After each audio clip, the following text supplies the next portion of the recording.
good a time to educate them as far as what's with the background. I don't think we need to do that. I personally feel if we're going to be later using display system to define more broadly how we display things, we might as well refer to prior art in the same way, since it does include it. Doesn't hurt. It can't hurt because all it's saying is prior art no matter what system you played on. Here, what you're saying is prior art when you played on a monitor.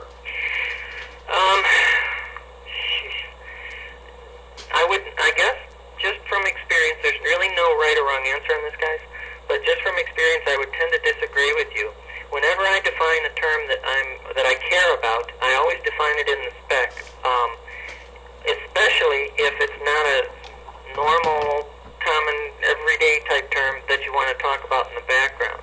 Because when you're saying that it's the same in the prior art as it is in your invention, you say that today, and you may want to argue that today, but maybe you want to change your mind tomorrow, and when the litigators litigate this, they're going to wish like hell you never said that it was the same in the prior art.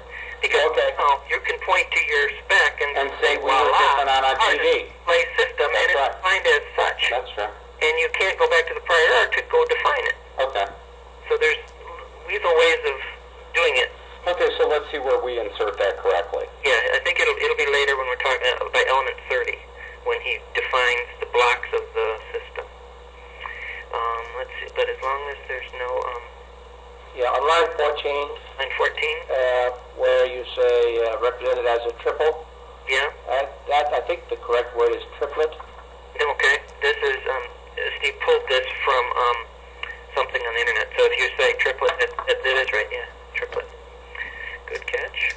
You're only one of 5 of us that caught that, Brian. Okay, teaching is there.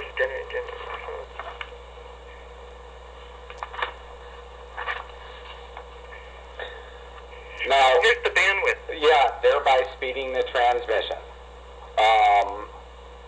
Now that is true. Yeah, decrease the file size. But it's not necessary. So he's got it right here, right? Oh, well, this results in a small source image file size, period. No, because the whole sentence says, plus the teaching in the art. Okay, yeah, that's right. Still background. We're still setting up the straw man to knock him down. Gotcha, but we don't need a network or internet. We're not talking about us. We're talking about the other guys. We're talking about the other guys. Okay. Yeah, prior art. Okay. And they were compressing the hell out of it and losing information because they knew they had to go through this limited. No, but let me ask you this. Let's say you just set it up on your computer. You never put it on a network. I'll just give you the same argument. You wanted to display your family photos on your own display system. Mm-hmm. You built a frame. You put a picture, matched the size to the frame. Mm-hmm. And voila, it's on your system. You can't do anything with it. You can't zoom. You haven't communicated over a network. You haven't sent it to anybody. Mm-hmm. But you still can zoom on it. But you still can zoom and pan, you mean? You still can't. Oh, you still cannot? No, because you built the frame wrong. Oh, okay. Okay. So, I mean, you built the image to target wrong. Oh, I see what you're saying. Right. So it didn't matter if you transmitted over any network. Okay, now this will get really hairy. How did you build it wrong? Now, well, because you only gave the frame the same amount the appropriate size as was necessary to fill the frame. Mm-hmm. You designed the frame to the image. Yeah, so it doesn't magnify at all. Right. Right, whether you had a network involved or not.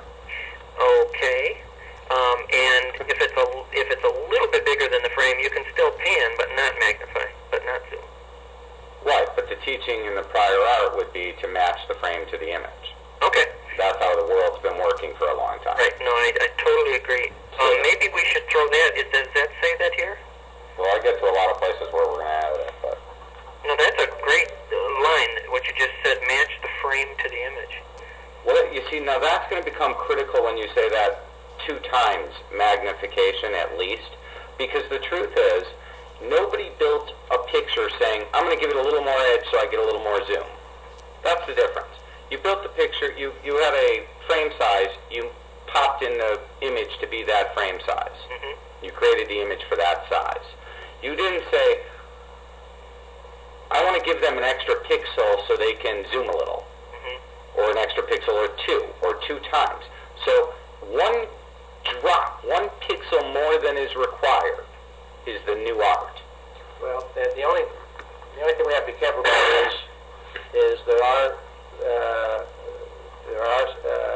applications that allow you to create an image which is larger than your viewing window and operate on an image which is larger than your viewing window.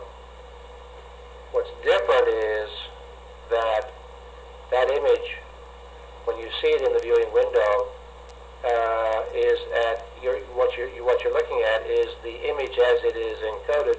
You're not looking at a compressed form of the image. By compressed, I mean scaled form of the image. So that it fits in the frame. So it's not sized to the window. So it's not sized to the window. It's sized to the system frame, whatever the application is. Right. But it doesn't allow you to zoom into the image, and therefore to avoid pixelation. Right. And I Remember that example I showed that's you? what we had Chris Taylor say he had done years ago on his website. You can look at his website, by the way, msoe.edu, and Dr. Chris Taylor has his own link to his own personal webpage, and he has What is it? MSOE.edu. msoe.edu, and Dr. Chris Taylor is his name, and it'll have a subdirectory for him. And then on his subdirectory, it'll say, go see images from my own website. And then he has his own personal thing, and in that he had pictures of stuff.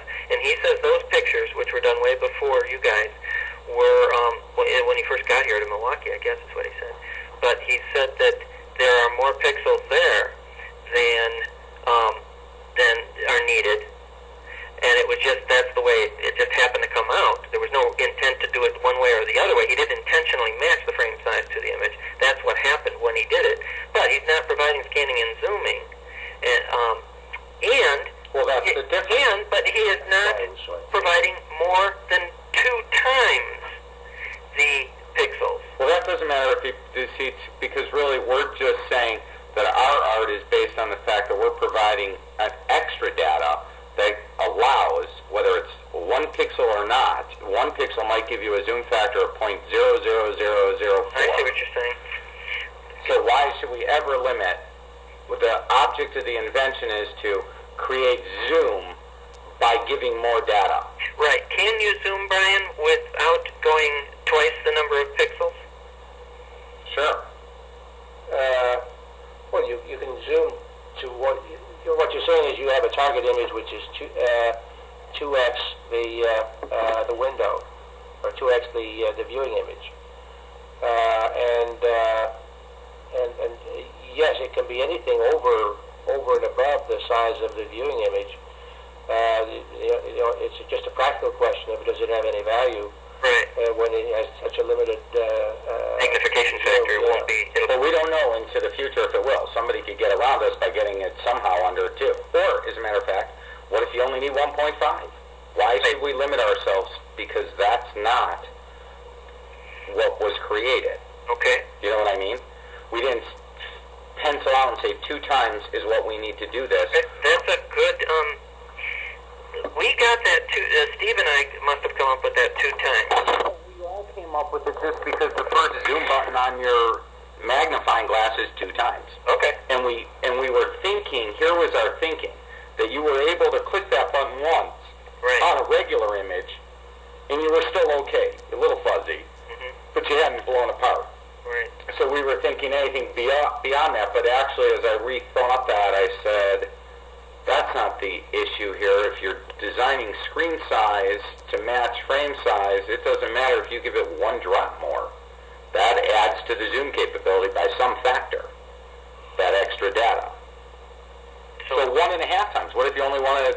What if your client says? I think we all agree. What if your client says, "I've got a picture of my wife, and she's ugly, so I only want a 1.5 times magnification on her face." Okay, we all agree. I think Anything more than 1 times is the definition. I think there's a. And I think he's got it in claim 1. He scratched out at least twice and put in his greater than, or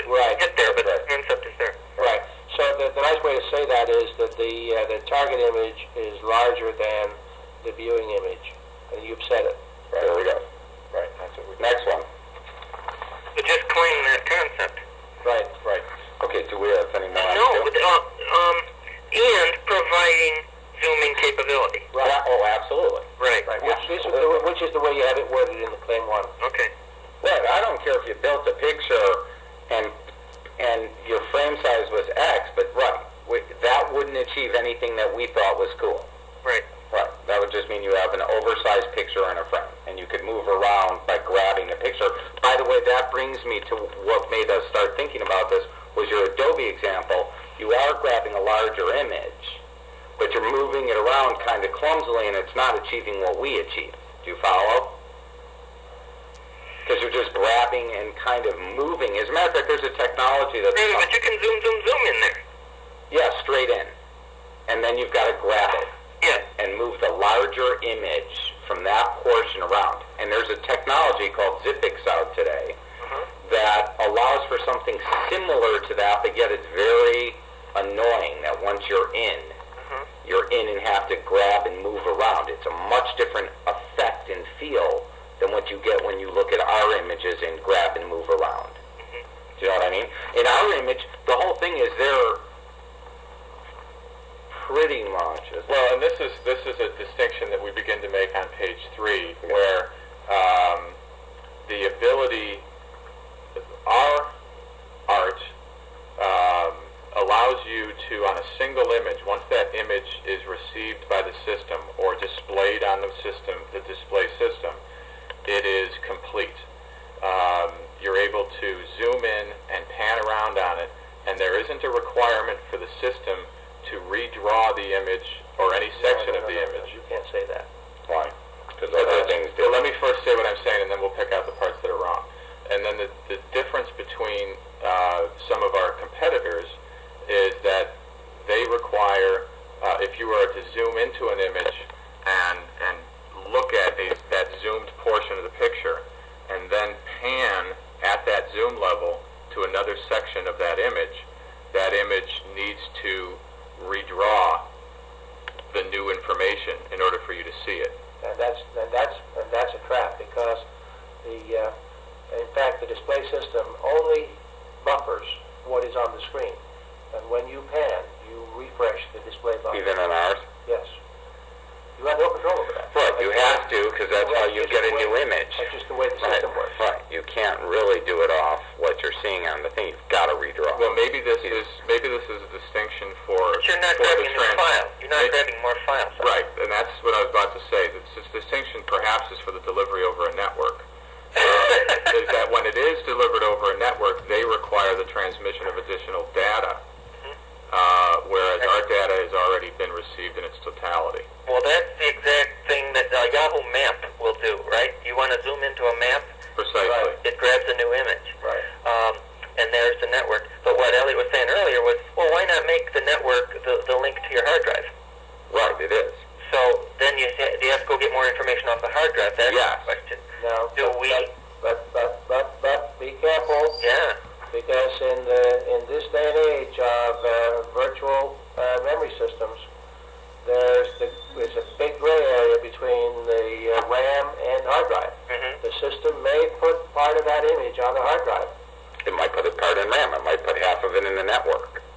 That system can reside in several different places, and you don't know it.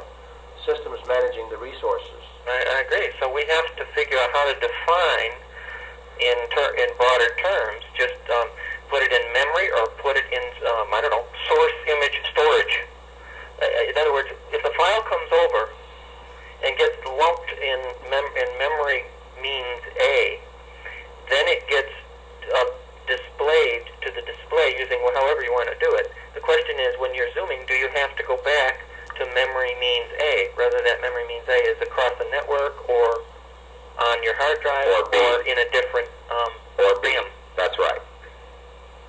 And that's a big difference, Brian. Now, but I think now you're getting real technical, and I don't know that you're not doing that. Well, the problem is if as you try to